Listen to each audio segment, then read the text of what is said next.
அரவண குளமும் தாங்கி வந்த கர்ப்பம் இன்று பன்னிரு தோளும் நீரும் அணிந்து ஜொலிக்குது ஆறுமுகம். மாங்கனி கோபம் பழனி மலை மேல் முடிந்ததையா, காவடி ஆட்டம் அந்த மலை மேல் பிறந்ததையா.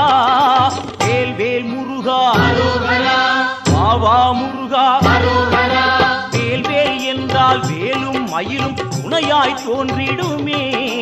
வாவா முருகா என்றால் தெய்வம் ஓடோடி வந்திடுமே, குலம் வாழ செய்திடுமே. முருகையா கந்தையா துணையாய் தோன்றும் வேலையா.